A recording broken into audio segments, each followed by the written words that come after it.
Welcome back to another episode of Rock Boys Football Sunday morning. Just finished up rewatching the Michigan State game.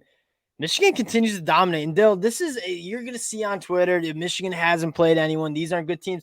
Go ask North Carolina, top 10 team that just lost to a 1-5 Virginia team, or Oklahoma, who just almost lost to UCF. Winning consistently in dominant fashion is not hard at the college football level.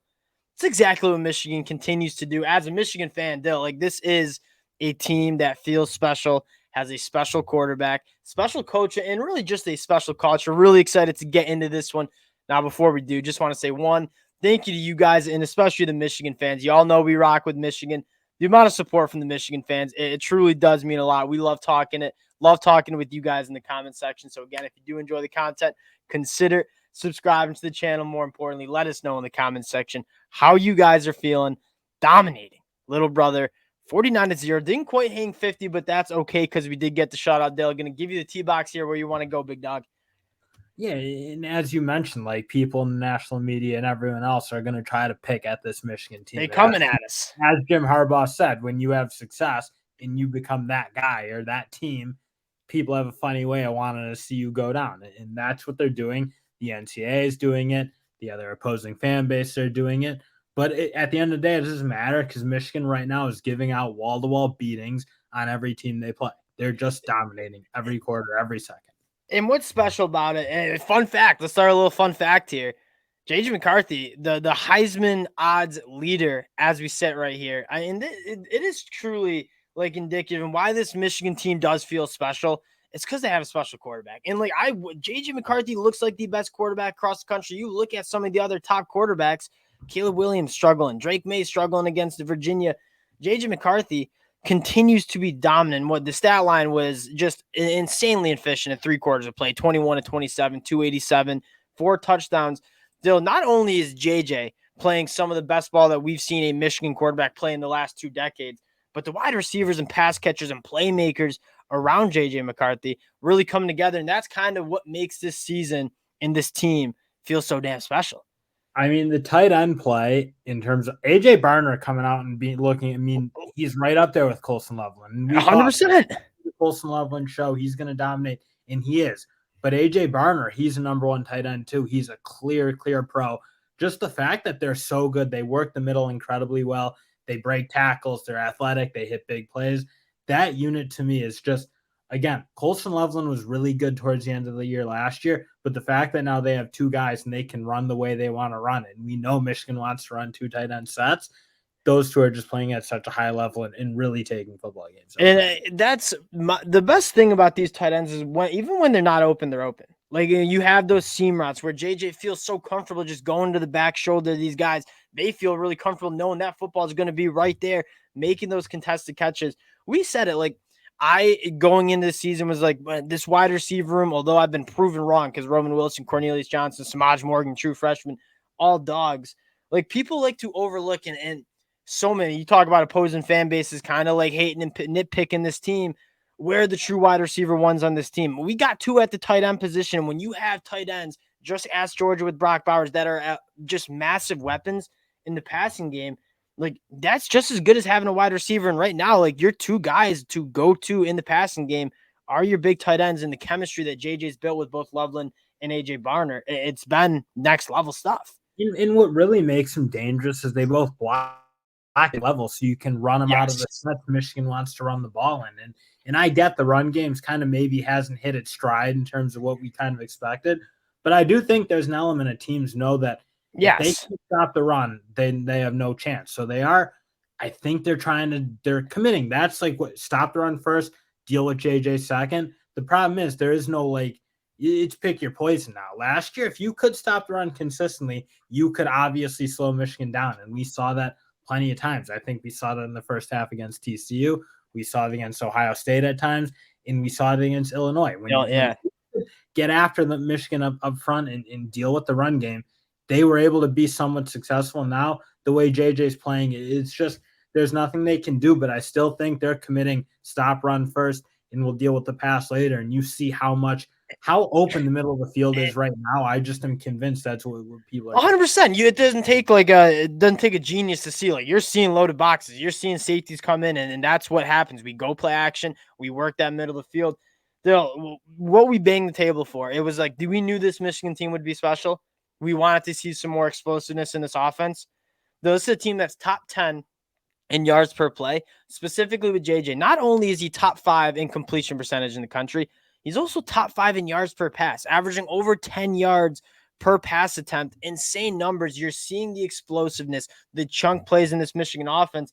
And I mean, the offensive line, you said the run game, like, you go back and watch the film, like, the offensive line's winning at the line of scrimmage. I think, like, I mean, we've got the run game's been pretty solid, right? 4.7 yards per carry. That's number 32 in the country. It's been good.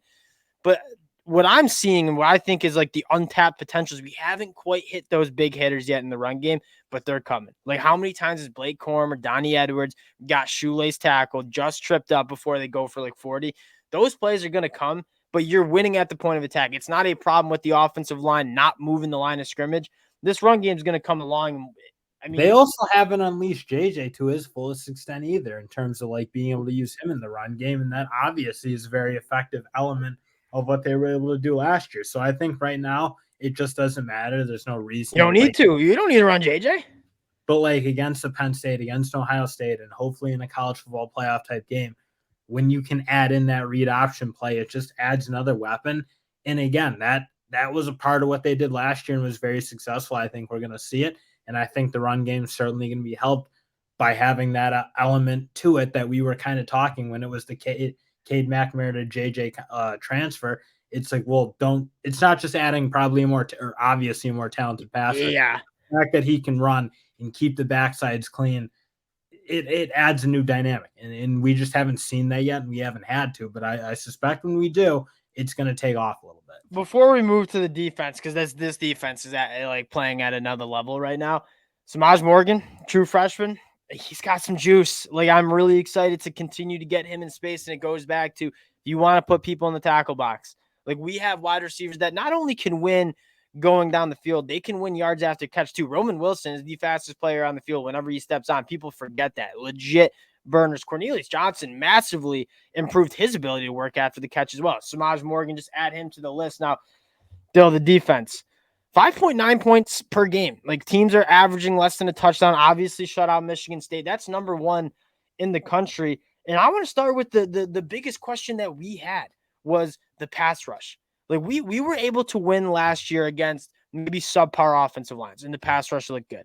But when you got to play some of the better teams, Ohio State, the pass rush wasn't as much of an effective deal. The storyline here, you look at this Michigan pass rush, and although the stat sheet is pretty nice, it looks good.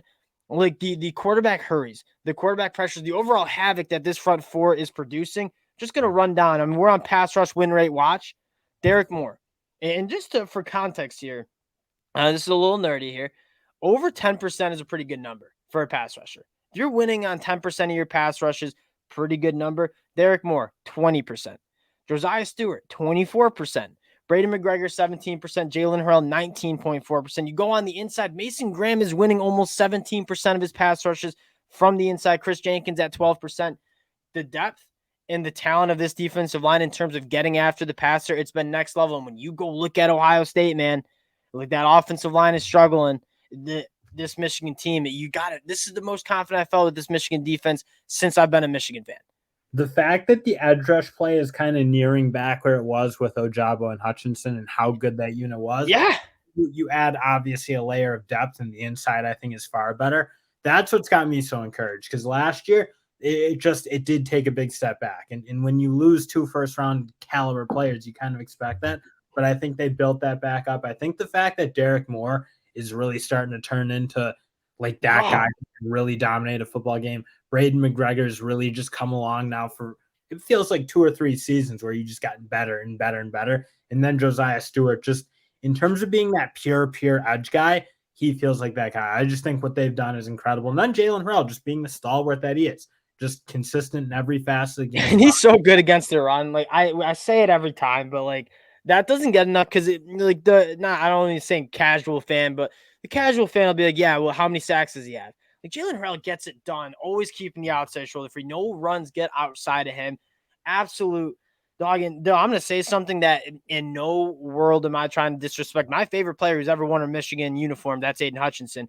I think this pass rush is better than you saw in 2021. And yeah, Hutch might be that guy, but you talk about the depth. You have the ability to rotate 4 edge rushers, and the level just doesn't drop off one bit. I couldn't even tell you who I think is the best edge rusher on this team because all 4 of them are phenomenal players. The big thing is the inside. Like, just Mason Graham, I think, is like, yeah, he's so good. I think we rate him whatever. We know he's great, but I think he's almost underrated. This is a search bar. Let's know the difference. We got an ad here. Keep going about Mason Graham. I'm listening. And he's obviously doing this all with a broken hand right now, but just taking football games over and being absolutely disruptive. And then Chris Jenkins too. It's like we just haven't seen this. Like, we've had some big space-eating defensive tackles, Amazi Smith, like Chris Hinton type guys, Donovan Jeter, but those guys just were never as dynamic in terms of how much like potential playmaking you would get out of those two. They're wrecking games, and the outsides now come along. I just think this defensive line is unbelievable. And you're seeing the linebackers play really, really good behind him. Mike Barrett, I mean, he's been good for us, and I was kind of not out on Mike Barrett, but I kind of thought Ernest Hausman would come in and be the guy. Mike Barrett proven to me wrong in a massive way. Like, he has been phenomenal flying around the football. Dill, here's an intangible for you that is, I think, just not a stat that people talk enough about. How good you are in the red zone. Like, when Michigan does allow teams to get inside the 20, this is kind of what we struggled with last year on both sides of the football. Can you hold them in field goals? Can you get some takeaways? Opposing teams are only scoring on 42% of their red zone trips against this Michigan team, number 1 in the country. You talk about not only having the good players, but playing good on the money downs in the big moments. That's what this Michigan team is doing. And if you can kind of continue that throughout the year, that is how you win a national championship. And I will close out on this. Like, you look at the Big Ten. I'm sure many Michigan fans watched that Penn State-Ohio State game. Penn State on offense, I really struggle to see them moving the ball. They want to be physical up front. We can out-physical them, I really do think, up front. And you look at Ohio State in pass protection especially, this is the biggest drop-off we've seen in terms of Ohio State quarterback play. Kyle McCord's solid. He's not Justin Fields. He's not C.J. Stroud. The Big Ten right now, in my mind, and I know I'm a Michigan fan, it runs through Michigan. It's going to be a good game against Ohio State in Ann Arbor at the end of the month. But, I mean, this is a Michigan team that you look across the country, not only in the Big Ten, but across the country. How many teams do you think we line up tomorrow and play football against that we're not winning against? I don't think there's that many. This is a special Michigan team, special quarterback, special culture. Really excited for this team going into the bye week. Enjoy it. Rest up. Let's continue to dominate. Appreciate you guys rocking with the fellas again. If you do enjoy the content, consider subscribing to the channel. Bill, 13 minutes. We did pretty good. We didn't ramble too much. Appreciate y'all, and we'll talk to you guys later. Peace.